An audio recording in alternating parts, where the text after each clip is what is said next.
Assalamualaikum warahmatullahi wabarakatuh. Alhamdulillah wa syukurillah wa la hawla wa la quwwata illa billah. Allahumma salli wa sallim ala sayyidina Muhammad wa ala ali sayyidina Muhammad. Pada hari ini kita akan masuk kepada dua materi. Sebelum kita masuk kepada dua materi, saya harapkan dan saya doakan insyaallah yang mendengarkan video ini, yang melihat video ini, semoga sehat walafiat dan terbebas dari segala macam penyakit. Amin. Amin ya rabbal alamin.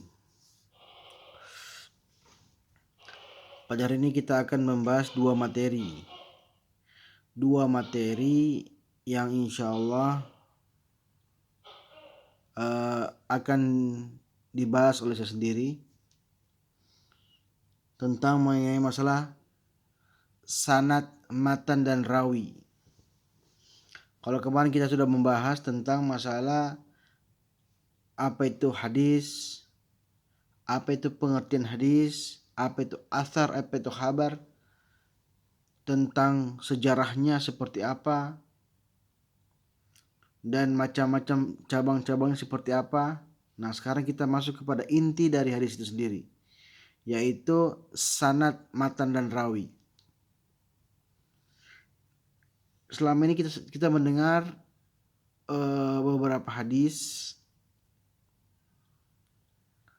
yang bisa saja kebanyakan penceramah itu hanya menyebutkan matanya saja, tetapi dia tidak menyebutkan sanadnya. Oleh karena itu kita akan membahas mengenai masalah ini.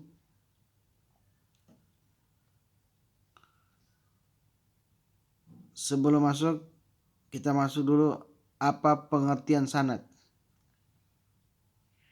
Nah, sanad ialah al-akhbaru an tariqil matan, berita tentang jalannya matan, atau silsilatul rijal mausul al matan, silsilah orang yang meriwayatkan hadis, yang menyampaikannya hingga sampai ke matan hadis. Jadi dua pengertian ini yang sering digunakan oleh para ulama hadis. Nanti kita lihat contoh-contohnya supaya kalian paham. Supaya kalian paham terkait masalah sanad. Nah, matan. Matan ma yantahi ilaihi sanadi malal kalami. Sebuah kalimat yang berakhirnya sanad. Atau alfadul hadis allati tataqawwama biha ma'aniyah. Lafaz-lafaz yang di dalamnya mengandung makna-makna tertentu. Itu matan. Atau orang sering bilang isi dari hadis. Oke.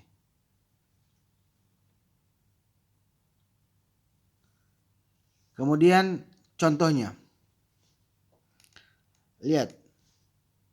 Hadatsana Hannad an Abda an Ubaidillah an Nafi anna Ibnu Umar kana yalbisu khatamahu fi yadi yusra. Sunan Abu Daud. Nah, Hannad ini semua itu namanya sanad sampai sini.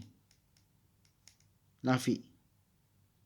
Sedangkan di sini anna Ibnu Umar kana yalbisu khatamahu fi yadi yusra merupakan matan.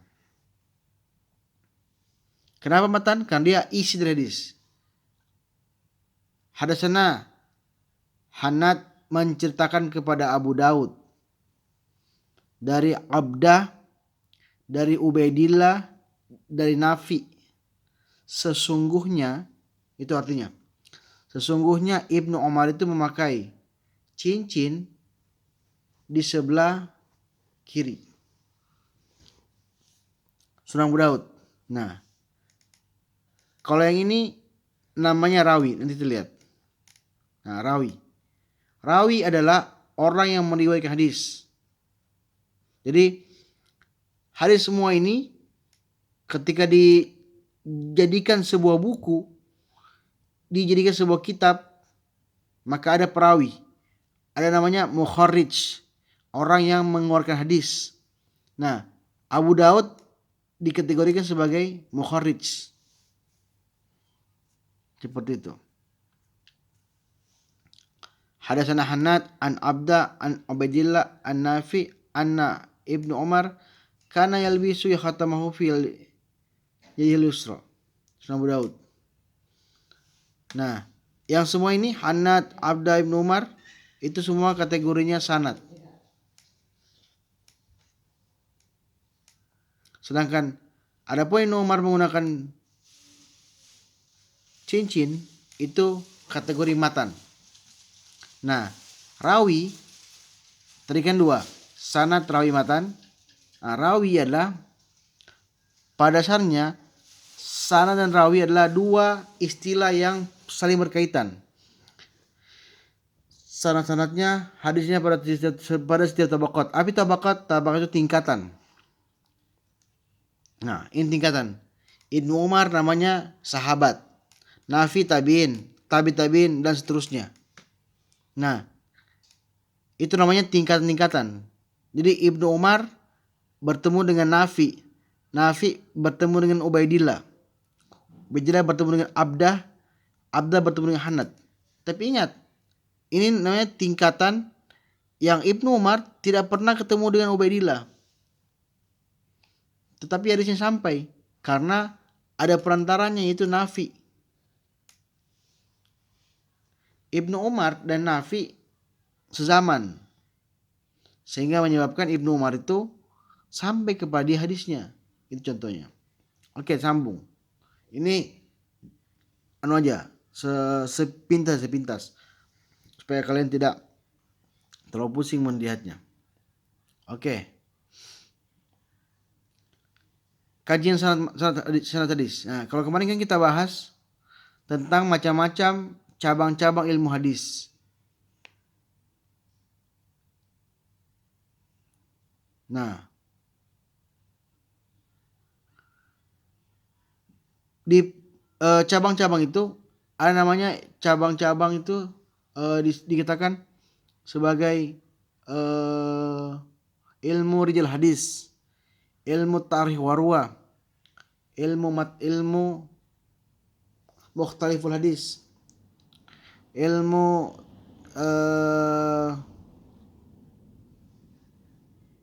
asbabul wurud. Nah, ilmu-ilmu tersebut tujuannya adalah untuk mengkaji sanad. Tapi yang sering digunakan ialah ilmu takhrijul hadis, sama ilmu tarikh warwa, dan ilmu rijal hadis.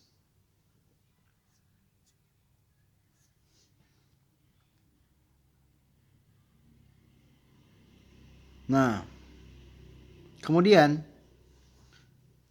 ketika kita melihat seperti ini,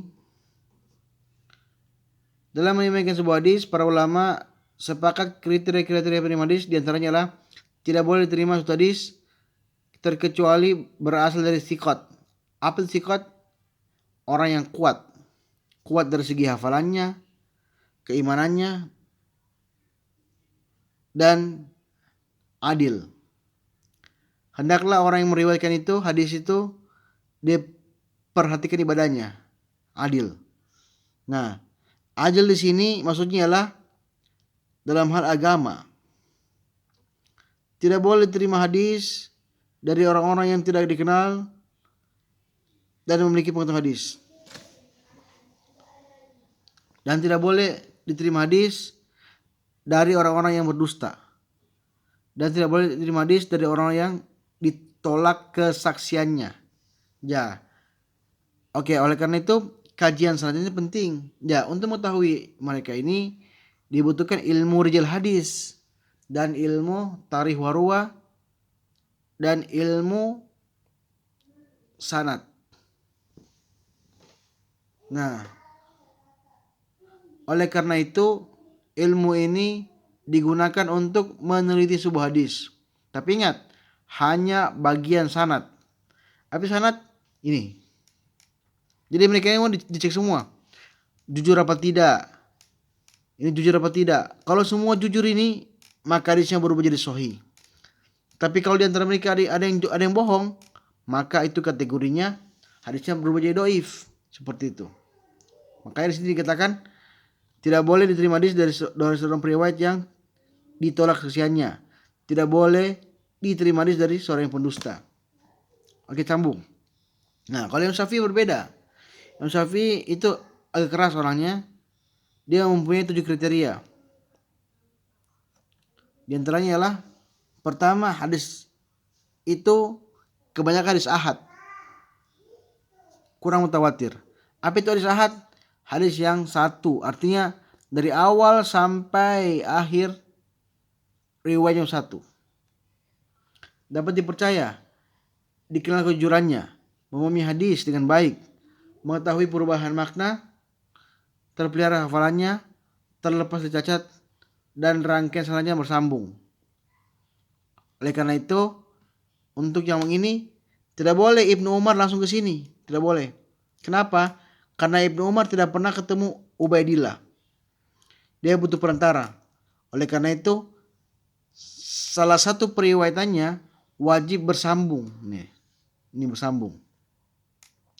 Cacat di sini bukan arti fisik, tetapi cacat sini adalah cacat agama. Terpelihara hafalannya, artinya hafalannya harus kuat. Karena ada beberapa sahabat-sahabat juga hafalannya juga lemah. Karena pada zaman itu begitu banyak orang-orang yang menjadi sahabat Nabi dan tidak bisa juga difilter seperti apa. Oleh karena itu dibutuhkan ilmu ini untuk menyaring mana hadis-hadis yang tentu saja berkualitas. Karena pada masa itu begitu banyak sahabat-sahabat sehingga tidak perlulah Nabi Muhammad meneliti satu persatu. Nanti timbul pada abad ketiga Hijriah, pada abad ketiga pada abad keempat, kelima, timbul ilmu hadis yang meneliti mereka ini. Oleh karena itu ini penting ilmu ini. Oke, sambung. Pandangan Bukhari Muslim dalam masalah sanad. Nah, kalau Bukhari Muslim harus betul-betul bertemu dengan antara seperti ini. Ibnu Umar harus bertemu dengan Nafi. Tidak boleh hanya mendengar secara sejaman. Harus bertemu langsung. Tapi kalau Muslim cukup sejaman.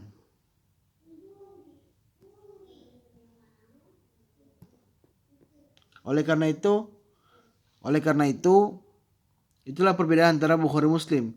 Meskipun sama-sama sahih, tapi kriteria Bukhari itu lebih keras dibanding Muslim. Karena Bukhari wajib ada pertemuan tatap muka antara perawi-perawi, sedangkan Muslim cukup mengetahui dia hidup sezaman. Itu bedanya. Oke, ini gak perlu kita bahas. Ini hanya menjelaskan bahwasanya ini tentang terkait masalah awal mula pemakaian sanad. Jadi pada zaman dahulu itu istilah sanad dimunculkan karena kebiasaan dari dahulu. Ketika mendapatkan sebuah hadis, mereka bertanya, Anda dapat dari mana hadisnya? Oh, dari sini. Seperti itu. Sama seperti kita, ketika mendapatkan informasi dari teman, besok kita libur. Oh, dari mana informasinya? Oh, dari sini. Nah, itu sama seperti itu. Sama, tidak bedanya. Begitu juga hadis. Maka oleh karena itu, ilmu sanad ini, ilmu hadis ini, ilmu tentang cerita di mana kita itu diwajibkan untuk menelusuri agar supaya apa yang kita terima itu diterima oleh orang-orang. Seperti itu. Makanya hadis juga begitu. Hadis juga harus kuat argumennya. Dari mana kau terima. Sehingga harus jelas penggunaannya. Harus jelas sumber-sumbernya sampai kepada Ibnu Umar. Begitu. Oke. Terus kajian kritik matan. Nah, kalau kita tadi kritik sanad lebih kepada sanad.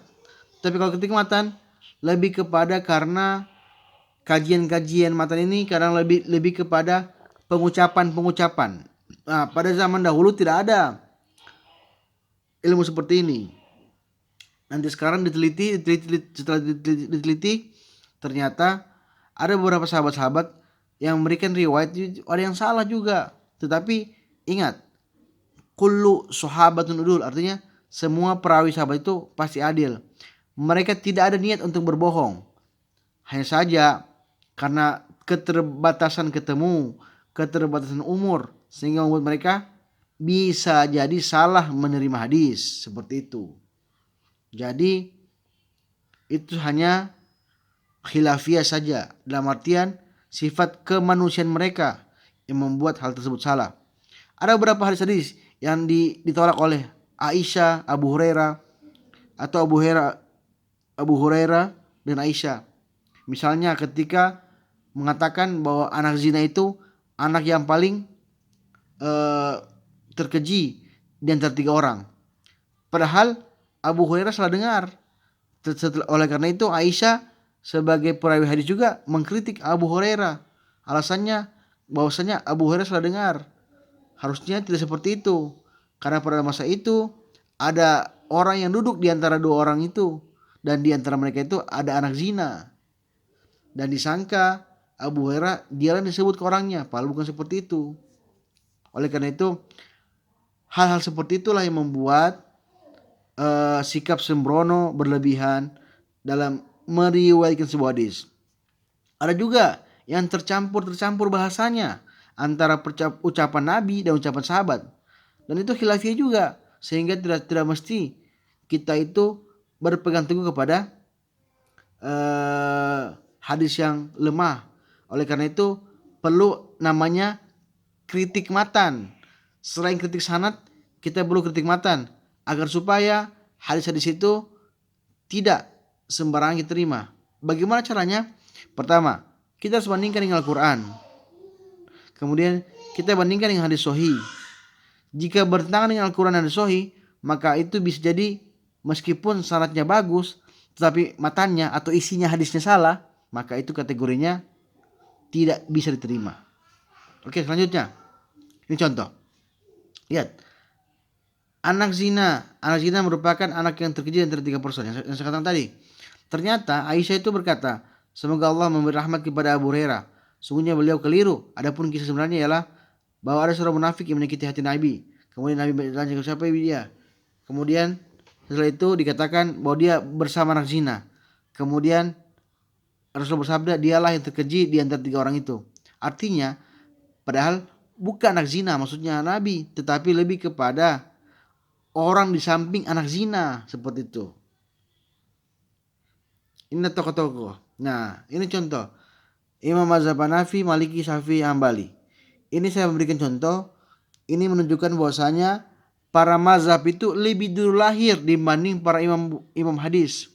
Sehingga Bukhari, Muslim, Abu Dawud, Tirmidzi itu lebih belakangan hidupnya dibanding para imam-imam Hanafi, Maliki, Syafi'i, Hambali. Mereka lebih dulu mengkaji hadis dibanding para Bukhari, Muslim, dan Abu Dawud, Tirmidzi. Oleh karena itu mereka Maliki, Syafi'i tidak pernah berguru kepada Bukhari, Muslim, tetapi mereka lah yang Bukhari, Muslim justru mengambil hadis-hadis dari Maliki, Hanafi, Hambali, Syafi'i, seperti itu.